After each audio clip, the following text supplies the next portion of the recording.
Hey everyone, it's Chris Gio coming to you from Beyond the Veil. Another morning, another cup of coffee, another video. I was going to say speech, there were several other things, lecture, but now it's really just kind of my thoughts. I really have to think about a different thumbnail scheme though, because I don't think people want to see my handsome mug all the time. And now the trolls are going to go, oh my god, he thinks he has a handsome mug. Oh, how egotistical is he? I realized that I needed to love my body because it's the only one that I have. Once I started loving my body, I started to see it truly change. That was the key. But I was programmed into believing that I would have to say something like, nobody wants to see my ugly mug. And I used to, not anymore. Which brings me to the topic of this video, trauma-based mind control and the 9/11 truth movement. We're coming up to the anniversary of 9/11, very tragic event, and a lot of people are screaming once again, and they will be here in a few days, even more so. Investigate 9/11. 9/11 was an inside job. Remember 9/11. Never forget. Never forget. And 9/11 is something that I don't think anybody can forget.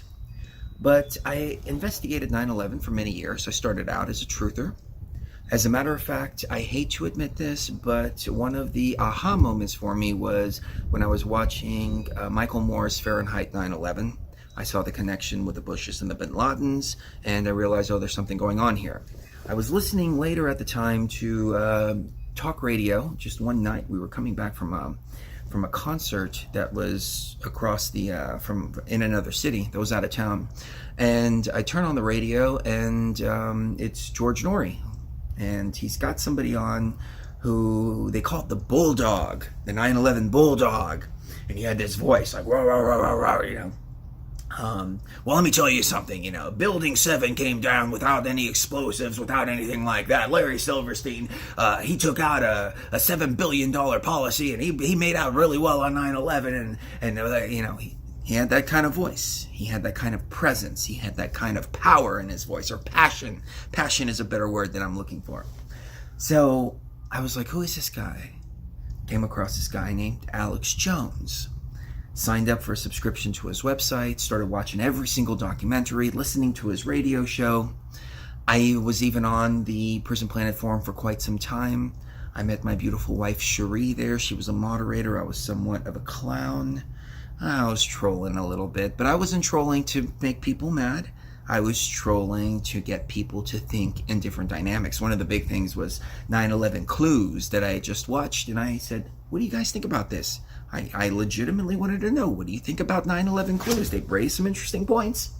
And they labeled me a troll and assigned Mrs. Gio to keep an eye on me, and on one level, I still do think that she might still be working for Alex Jones to keep an eye on Chris Gio. If so, she's really taking her work to heart. She's really committed to that one.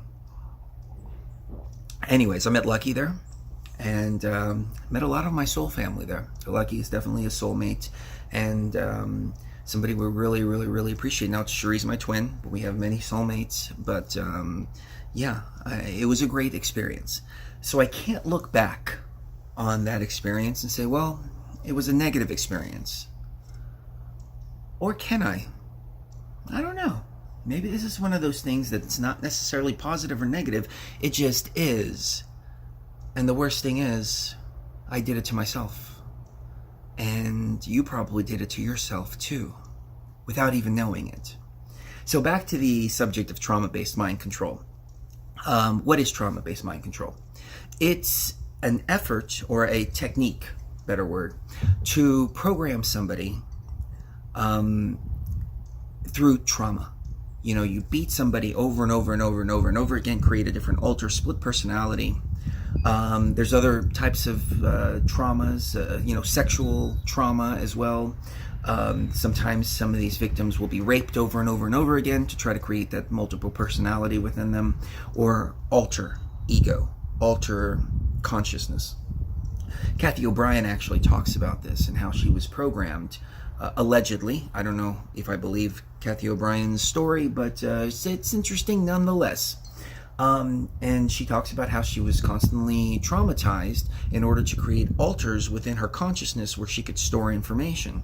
And she could go from one person to another, relay that information, not even know consciously that she's giving that information to that other person, and then that altar can be erased or implanted with something else. It really goes to show the human brain, because I think this is more on a brain level rather than a consciousness level, or at least a deep level like we have, like a raw consciousness level. But the human brain is a computer. So I remember back on 9/11, I'm sure everybody remembers where you were on 9/11. I remember my father used to say, I remember where I was the day JFK was shot. And I thought to myself, what the hell does that have anything to do with anything? It was so long ago. I remember where I was on the day of 9/11. And I'm sure the younger kids are going, what the hell does that have anything to do with anything? It's been 18 years now. Has it been 18 years? What is 2019 happened? 2001? Yeah, okay, 18 years. So, but we remember the day like it was yesterday. And I remember I did like most Americans did. I sat in front of the TV and I watched the towers come down. I remember I saw the first plane had already hit. 9/11 people will know what I'm talking about. I saw the first plane on TV which had already hit the building. Not the first plane hit the building. And I tuned in and thought, oh, it must be some kind of wacko pilot or something like that. Boom! Second one hits. Towers come down. I had a feeling things weren't right though, because I remember this guy on TV, and that morning they had all of these different correspondents there in New York. They were doing all these different like celebrations or something like that. It seemed like every news organization had something big going on in New York, and they were doing something live from New York that morning. It just happened to be like that all the stations were just there, which was the first red flag. But the second thing I saw was this guy who was supposedly a Fox News intern. And he was saying, oh yeah, I saw the buildings come down. The first plane hit and then the second plane hit, and they came down probably due to structural failure. Probably due to structural failure. Probably due to structural failure. I remember hearing that and going, this guy, how does... He's a Fox News, he's like an intern or a correspondent or something, but suddenly he's some kind of expert engineer that can say it probably came down due to structural failure. And about 4 or 5 hours later, they knew it was bin Laden. And I'm like, I don't know. Still, anyways, I'm kind of getting into the 9/11 conspiracy, and that's not the point of this video. The point is the trauma-based mind control element. So I watched those videos over and over and over again as they were replayed. And afterwards, I remember we were bombarded for a couple of years with, today's going to be an orange day on the terror level scale. Oh, it's going to be a blue day. It's going to be a red day. Today's a purple day. Oh, today there's a light chance. They started trying to tell us that we were under constant threat of terror attacks. And they were predicting it like the weather. Well, today we're going to have an orange terror day with a possibility of it going to red. Enjoy your afternoon, but shit may hit the fan in the evening, and we may all be dead. So kiss the one you love right now, because you never know what the last time is going to be. They didn't really say that part, but I would have if I was one of those reporters.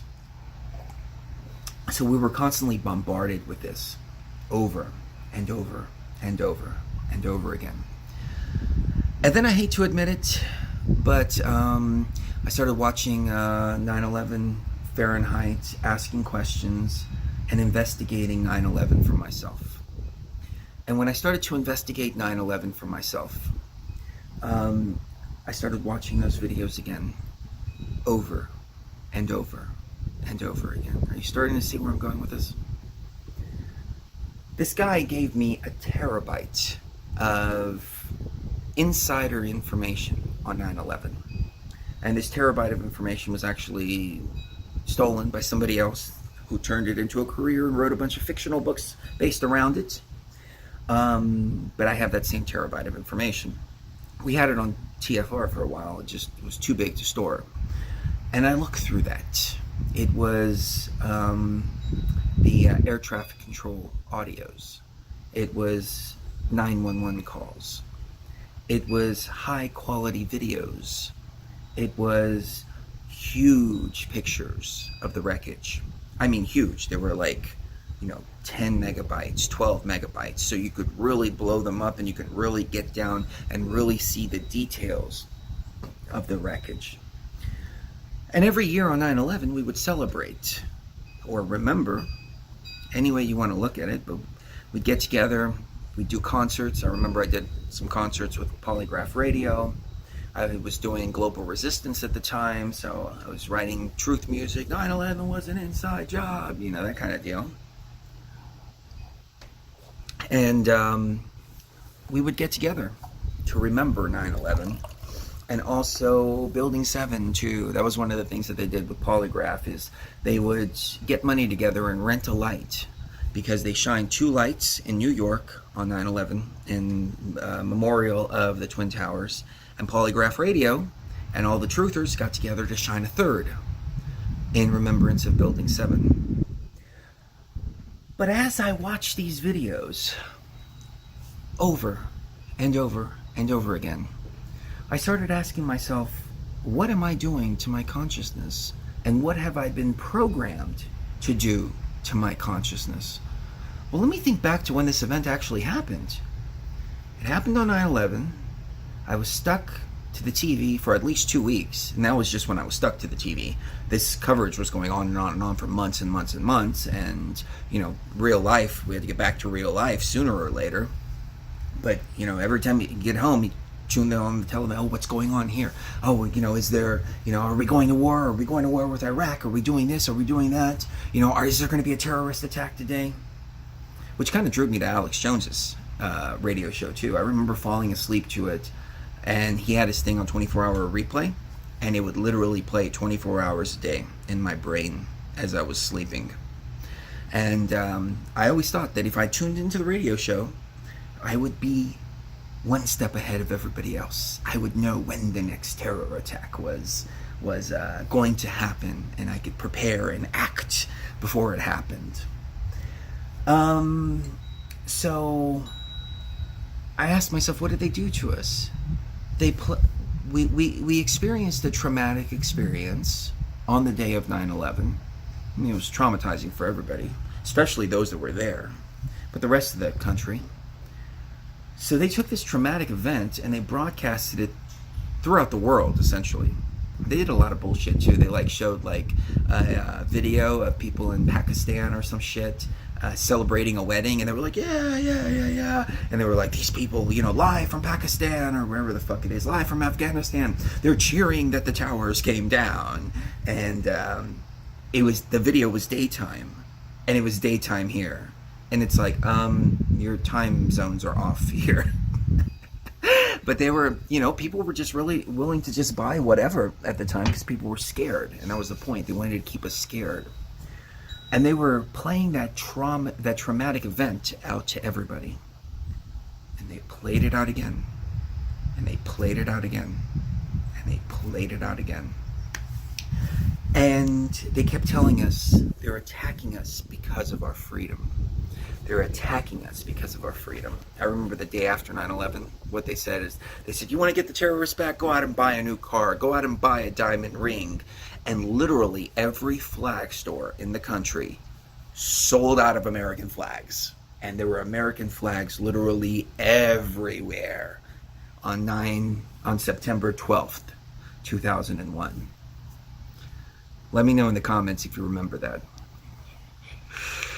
So they replayed the event, and when people got tired of seeing the event, they started playing this terror scale. You tune into the CNN or Fox News or whatever, and there's going to be a terror attack. It's orange, it's green, it's purple, it's blue, it's all of this. Well, you're still experiencing that traumatic event over and over and over again in your brain. So much so that we forgot what this country was founded upon. It was founded upon freedom, and we were scared, and we gave up our freedoms for a false sense of security. And we did so willingly. We just gave it up. You know, a lot of the kids out there, they don't remember. You know, it's been what? It's been 18 years. 18 years. So we're really at the last few days where adults, let me take that back, because when you're 1, 2 years old, you really don't remember. When you're 3, 4 years old, you might not remember. When you're 5, 6, you might remember, but not very much. You know, literally the generation now doesn't remember what real freedom is like and being able to go to the airport and just get on an airplane.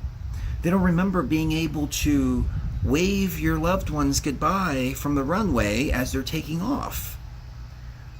They don't remember going on an airplane without being searched, without having a naked picture taken of them, without any of that. And the police state and grid that we don't see. I mean, we see it, you know, there's cameras on the corner, but there's so much more going on digitally that everything is all now under one system. But we were so scared and we were so traumatized that we gave up our freedom because of trauma-based mind control. See? They traumatized us over and over and over and over and over again until we gave up our freedom. So that takes me to the 9/11 Truth Movement now. What did the 9/11 Truth Movement do? It brought the trauma back into the consciousness once again. We investigated 9/11, we looked at 9/11, we watched the videos over and over and over again. I went through that terabyte of information. I looked at every detail. I looked at the bodies. I looked at the people falling from the towers. You know, in that terabyte of information, there was video of people jumping off of the towers. We then started traumatizing ourselves over and over and over again, asking for a new investigation of 9/11. I would say we did investigate 9/11. There was a new investigation of 9/11. But what did we think we were asking for? Did we think that the same people who were involved in it, I'm not saying the entire government was involved in it, but elements of the government were involved in 9/11, the same people are going to then do a reinvestigation of 9/11? We really think that's how it's going to go? It's like the alien disclosure movement. All these people are pushing for disclosure from the government. Oh, disclose aliens, disclose. Okay, if aliens freaking exist, you really think these people are just going to go, oh, you know what? Okay, well, we got the pressure from the people here. We're just going to go ahead and disclose the alien agenda here. Here you go. I don't think so. What are we doing? Asking for disclosure, asking for a new investigation, asking for all of this. It's an exercise in futility. So I would say we did the new investigation, and I was happy with the conclusions that I came to. And the conclusions are that elements of the government were involved. It was a ploy in order to move into a new American century, and as a result, 20 years later, here we are. We're inside of a high-tech police state and a grid. It's going to get systematically worse, especially now that these children are growing up to be adults. See, we always only think in one dimension in terms of our generation, our lifetime. What's the plan, our lifetime? They don't think like that. They think multi-generationally, which leads me to an even stranger conspiracy. I feel, and this might be the topic for another video, that the archons, or at least first level archons, material archons, the ones who are in the bodies of these world leaders and banking families and things like that, they know how to not only escape the wheel of reincarnation, but more so they know how to jump into particular bodies, which is why they do things like pull the royal baby out of the mother's womb on a particular astrological alignment at a particular time, even though that thing was prematurely born as a result of this unnatural cesarean that they did. C-section, cesarean. I don't know if that's right. Cesarean, I think that's the right word. So they know how to jump from one body to another, which is why I think they also strive to keep their bloodlines the same, so they can jump from one body to another. They understand how to do this. I mean, hell, the way to remember your past lives is in the Emerald Tablets of Thoth. Now, there's a little more to it than what's disclosed in the Emerald Tablets, but there's a good method for remembering your past lives when you jump from one life to another. These people not only remember their past lives, but they're also able to project their consciousness, or their AI, they're part of AI, but they're able to put their consciousness into the bodies that they choose as well, which is something that I think is pretty extraordinary to be able to do in the Matrix. I mean, I came in here 10,000 BC, and I mean, maybe I was able to project myself into the right body. I don't know. I'm still remembering, but I know that there was like stepping stones, like 1 life, 2 lives, 3 lives, 4 lives, 5 lives, 6 lives, 7 lives, etc., etc., etc., to get to this point here right now in this particular body. But they know how to jump back and forth. So their plans span generations. Now, what's happening right now? Right now, all the kids are turning 18. The kids are the ones that are pushing for gun legislation. The kids are pushing to change the consciousness. The consciousness isn't the right word. The zeitgeist. Zeitgeist is more mental. Zeitgeist is the spirit of the time. It means like how people are thinking. It doesn't have to do with consciousness. It has to do more with the brain and the mental state. So they're changing the zeitgeist or trying to change the zeitgeist. And they're waiting for all us old fuckers to just die off so they can put their next plan in action. And that's why we're seeing all of these different attacks on freedom, and all of these different attacks on the fundamental principles of what you and I and our generation know.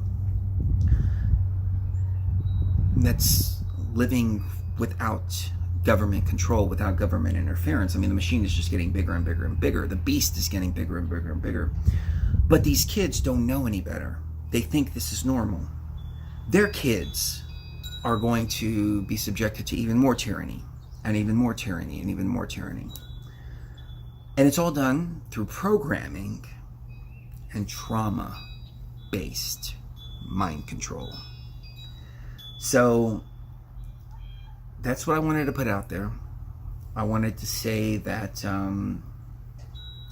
9/11, never forget, but also ask yourself, are you being re-traumatized over and over and over again? Are we being re-traumatized over and over and over again? If so, there's only one way to look at that situation, and that's take a step back and be the observer. I remember hearing take a step back and be the observer when I first started this journey. I didn't understand it though. It took the ayahuasca to really be able to understand what it means to be the observer. We're told that we have to feel everything, but the observer doesn't feel. The observer just observes. And emotions, as I've said in a previous video, can be used to pull us in one direction or another through manipulation, because when we're acting on emotions or reacting based on emotions, we're reacting as opposed to acting strategically. So that's, again, a topic for another video that I've discussed, but to be the observer. And I learned how to be the observer in the most horrible ways when energetically in the ayahuasca realm, it got to the point to where I was observing the virus within the system. The virus within the system is pure evil. There's many layers to this. There's the control. Underneath, there's energy harvesting. I don't want to get into it. Let's not get into it, but I'll just say this. The things that I have seen and the rituals that I have seen performed within the ayahuasca realm while I'm observing this virus and trying to understand my enemy has made me realize that it all comes down to this. Recently I did some videos about good and evil. I think I can sum up evil like this. Evil derives pleasure from harm, from doing harm onto others. Evil is a sadistic kind of virus that gets inside of a person. That virus makes them feel good while they're committing that evil. And it's all energy harvesting. It's like this machine, this AI thing that we've been talking about. It's almost as if it's hacked into the matrix, or at least elements of it have hacked into the matrix. And the matrix was designed in a way to where it recycles energy.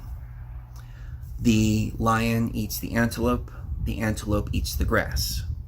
You look in places like Yosemite, and the wolf population declined. They were overhunted, and the deer started eating up all of the vegetation.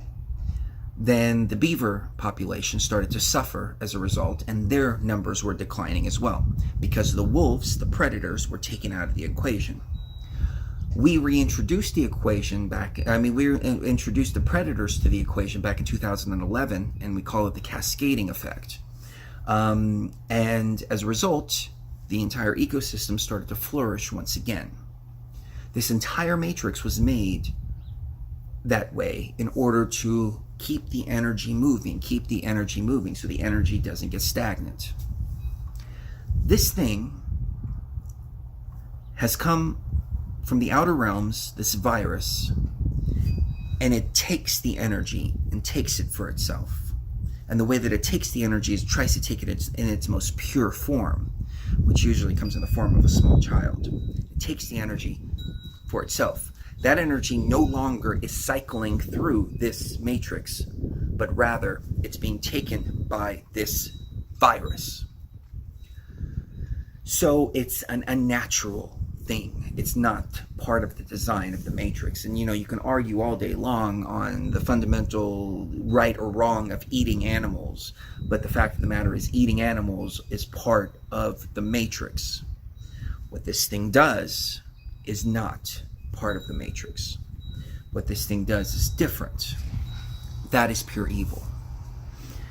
So as I observed this, I got caught up inside of it, and I was horrified. I hated this existence. I hated everything around me. I hated literally everything. And I started to feel this darkness just eating away at the inside of me. It was like a cancer that was building and eating the inside. And I was looking around cynically at freaking everything around me, and fuck this, fuck that, fuck, why the fuck am I even here? There's so much darkness. And I realized the importance of being the observer, because while I was in that state, I couldn't fight the virus. I couldn't do what I came here to do. I had to remove myself from that. I had to remove myself from the emotional attachment of what was going on in order for me to fight the virus. And this being multi-leveled, that's the same thing when it comes to 9/11. That's the same thing when it comes to anything in this matrix. But we're re-traumatizing ourselves over and over and over again by investigating 9/11. There's one of two options, in my humble opinion. Either stop investigating it, or disconnect from the emotional impact that it has on your consciousness and that it has on your brain, and look at it from a non-biased perspective. That's what we have to do. That's the only way that we can do it. But for me, I'm way beyond it. There's a much, much, much deeper thing going on here. But I guess the final message is this: don't fall for the trauma-based mind control. And don't traumatize yourself thinking that you're doing something altruistic, while at the same time all you're doing is destroying your own consciousness.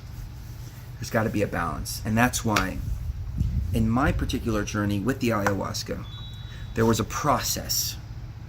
There was a process of understanding who I was, tearing down the 3D ego, tearing down the emotional part, forging myself in the fire, coming out as a sword, coming out sharper, coming out harder, going through the fire, stepping through all of that, and coming out ready to go to battle against this virus, ready to remove this virus.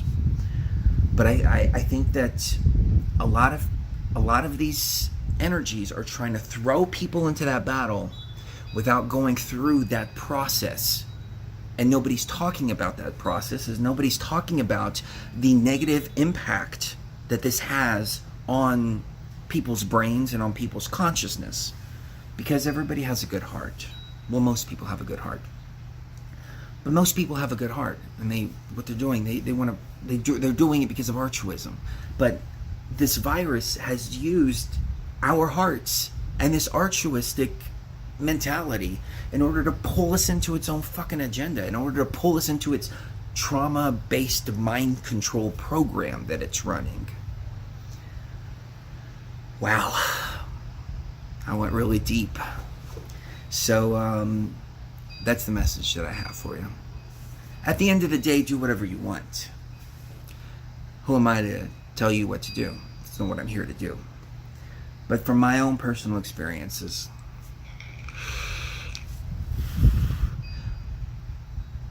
I needed to learn how to use my shield before I could learn how to use my sword. The shield is a far more powerful weapon than the sword, because your sword can kill your adversaries, but your shield prevents you from being killed. And that's the first thing we got to use, is the shield. Then we come in with the sword. Shield, sword. Shield, sword. I'm trying to think of something positive to end it on. Positive to end it on. Kitties are out here playing, having a good time. We have a neighboring kitty. One of my friends brought her kitty, Gypsy Kitty, over.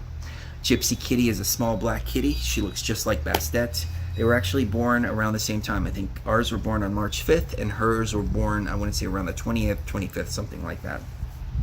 And Gypsy Kitty's in heaven. She's getting treats. She's getting squeezy treats. She's getting all kinds of stuff. She's a little apprehensive of our kitties. Our kitties are looking at her like, why are you so silly? Oh, look at you. You're scared. Oh, poor baby. It'll be okay. Here, why don't you just go over there in the corner, hang out. When you get over your fear, come out and play. It's perfectly fine. Our kitties are they're so sweet. They're really sweet.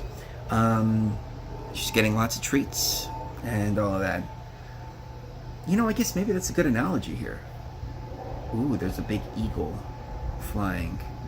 I sit out here and I watch the kitties, because these eagles, they can just come in and swoop a kitty up. But he's flying off in the distance. But anyways, you know, that's a good analogy. Like a scared cat. When you're out off in the corner. You miss all the good things because you're worried about all the bad things. That's a good note. Don't live in fear. Don't live in fear. Because that's how they get you. That's how they get you into the trauma-based mind control program. Through fear. Fear. Love bombs, too, are something else. So then maybe that'll be a topic for another video. But fear works really well on most people. And remove fear from your consciousness. That's the message that I can leave you with. And the message also that we love you here on Beyond the Veil. And we thank you for joining us and for listening to our words of wisdom that we pass from here to there.